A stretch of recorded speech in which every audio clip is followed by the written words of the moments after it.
ทักทายสบายดีพ่อแม่พี่น้องทุกคนเด้อเนาะสบายเงียบหายเป็นหลายมื้อหลายวันเลยพี่น้องเพราะว่าอย่างเนาะวิดีโอสบายนี่มันบ่แม่นคอนเทนต์นะพี่น้องบ่ได้แม่นว่าสิได้คิดสร้างสรรค์ขึ้นมาเนาะเป็นวิดีโอชีวิตจริงของสบายเด้อพี่น้องเนาะถือว่าสบายได้เฮ็ดหัวเฮ็ดสวนบางครั้งก็แบบฟ้าวฟังแฮงนะพี่น้องก็เลยบ่ได้ถ่ายคลิปเนาะมื้อนี้ก็ได้เอาคลิปเก่าเนาะพี่น้องที่ว่าสบายถ่ายแล้วแต่ว่าบ่ได้มีเวลาอัปเดตนะพี่น้องบ่ได้มีเวลาอัปโหลดวิดีโอเนาะบ่ได้มีเวลาตัดต่อสบายก็เลยมาตัดต่อ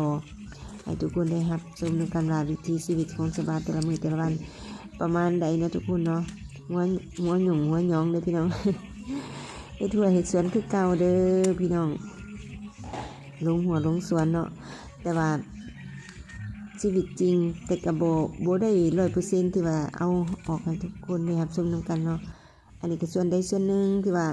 ในช่วงเวลาที่สบายมีเวลาสบายก็ได้ถ่ายคลิปตอนนี้เป็นพักกันเก็บมะเขือพี่น้องเก็บมะเขือมักเล่นเป็นผักสวนครัวในซานเนาะผลิตภัณฑ์เล็กๆน้อยๆบ่มีหลายพี่น้องแต่มีละแนวละเล็กละน้อยเนาะเก็บกินเหลือกินแล้วก็ขายนำพอได้ซื้อฝุ่นได้พี่น้องบ่ได้ซื้อปุ๋ยได้ซื้อฝุ่นพอกมาใส่เนาะอันนี้ก็เก็บมักเลนไปส่งหันค่ามะเขือกลับไปเลาะขายแถวหมู่บ้านพี่น้องแต่คลิปขายหมู่บ้านนั้นบ่ได้มีได้ทุกคนเวลาไปแล้วก็บ่ได้มีเวลาถ่ายเนาะก็เลยได้แต่เวลาอยู่ในสวนนี่แหละทุกคนความจริงแล้วเนาะชีวิตสบายนี่บ่ได้อยู่ได้เศร้าได้ทุกคนเด้อเฮ็ดทั่วเฮ็ดสวนแล้วก็ไปเลาะขายผักสวนครัวนี่แหละมาลอกตอกแตกนอกจากนี้แล้วก็ยังมีดอกไม้เนาะทุกคนเนาะในส่วนที่มีผลิตภัณฑ์อย่างสบาก็จะเอาในทางหลังจะเป็นสาลีเด้อทุกคนสาลีกับสบาหักต้มขายในแล้วเนาะอย่างน้อยหนึ่งที่ว่าเขาปลูกไรเรียกกันอะไรทุกคน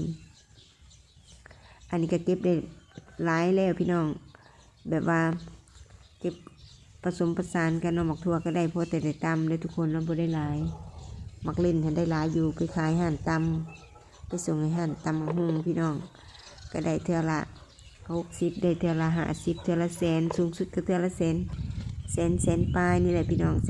150,000เรามักเล่นเขาปลูกก็เป็น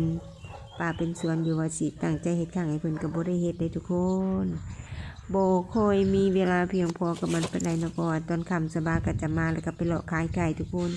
ชีวิตของครูเคียงคู่กับการเกษตรกรขนาดน้อยเนาะผักสวนครัวแบบนี้แล้วพี่น้องจึงอยู่รอดชีวิตประจำวันนี่เนาะเศรษฐกิจสูงแหงทุกคนเป็นกำลังใจให้สบายในเด้อ